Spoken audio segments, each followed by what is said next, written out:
Hello students, ये हमारा third chapter है फाइबर टू फैब्रिक, तंतु से रेशों तक। सिक्स क्लास में हमने तीसरा चैप्टर पढ़ा था साइंस में, fibre to fabric.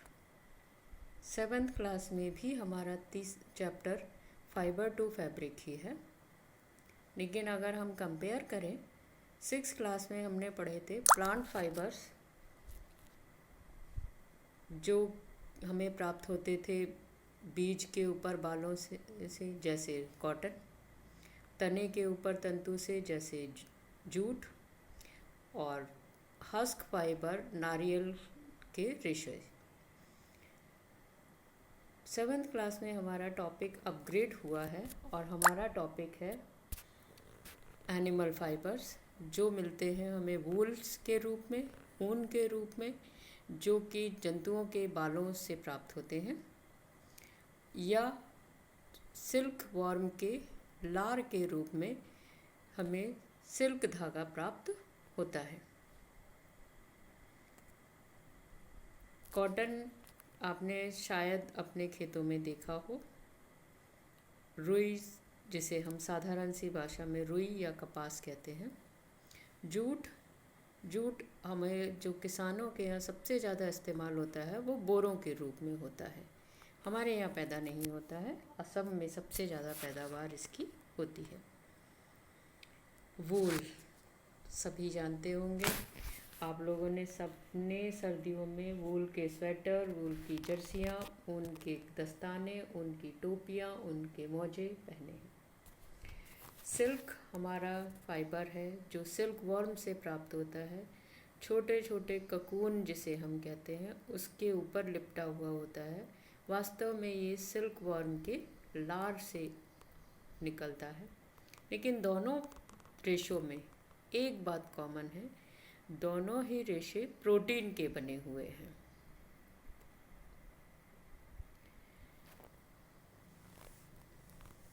Animal fibre protein के बने होते हैं और प्लांट फाइबर सेल्यूलोज के बने हुए होते हैं, जैसे कि आपने कॉटन और जूट में देखा।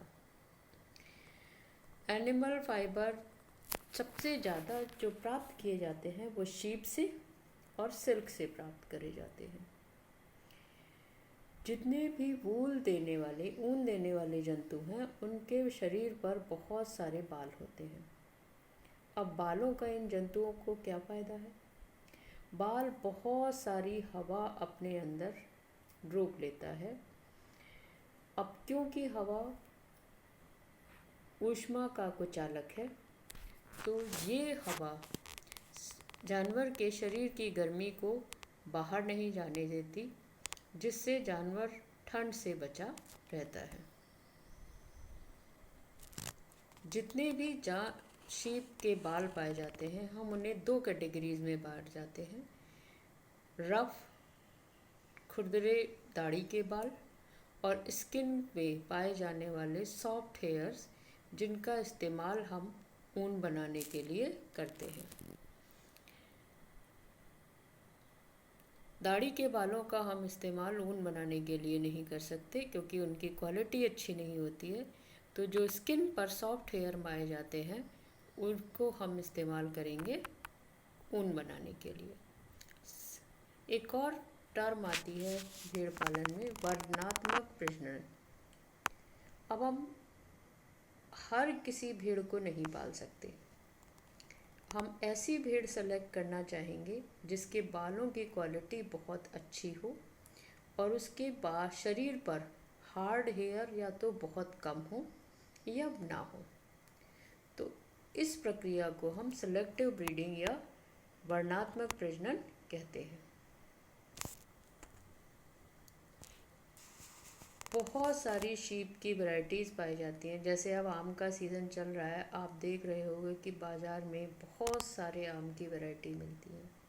इसी तरह से शीप की भी बहुत सारी वैरायटीज़ मिलती हैं। लेकिन जो लोग शीप पाल रहे हैं, भेड़ पाल रहे हैं, वो सिर्फ दूध ऊन के लिए नहीं पाल रहे, वो उसका दूध का इस्तेमाल भी करते हैं अपने भोजन में और मीट का इस्तेमाल भी करते हैं। और केवल इंडिया में ही नहीं शीप पाली जाती हैं, भेड़ पाली जाती हैं, वर्ल्ड के बहुत सारे हिस्सों में भेड़ पाली जाती है।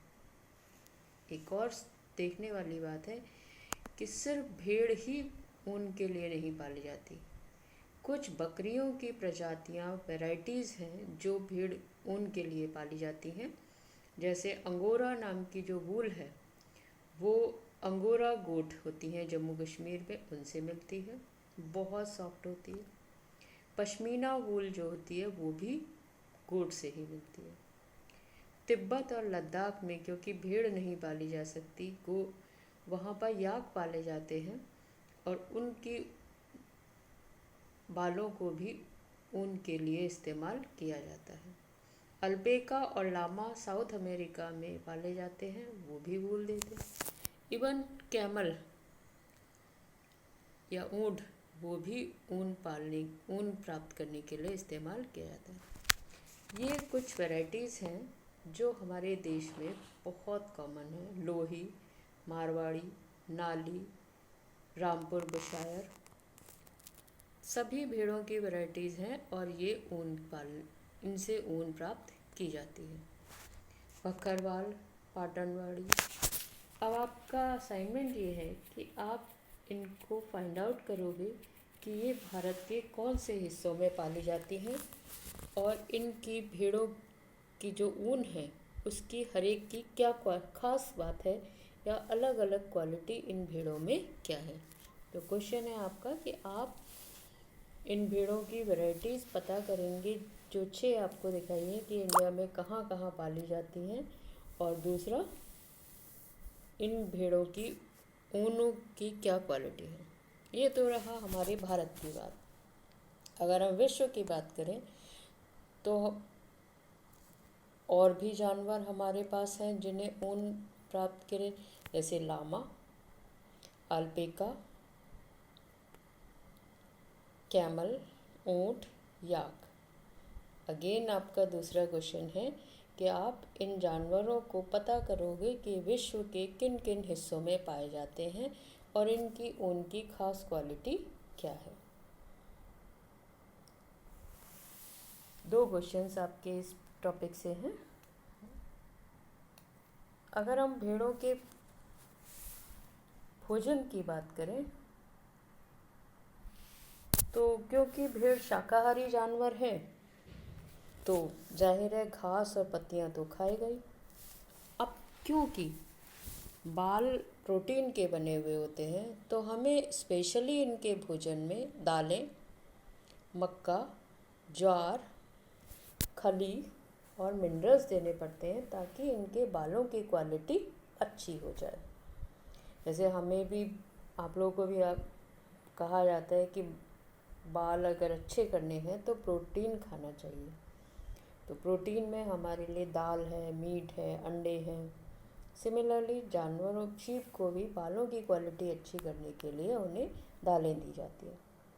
विंटर्स में शीप को अंदर रखा जाता है और उनको पत्तियाँ, अनाज और सूखे चारे पर दिया जाता है। कुछ शीप की वैराइटीज़ होती हैं जिनके बाल बहुत घने होते हैं और बहुत ज़्यादा ऊन देते हैं, तो हम उन्हें वर्णात्मक प्रजनन के द्वारा छांट लेते हैं और उन्हीं को पालते हैं। धन्यवाद।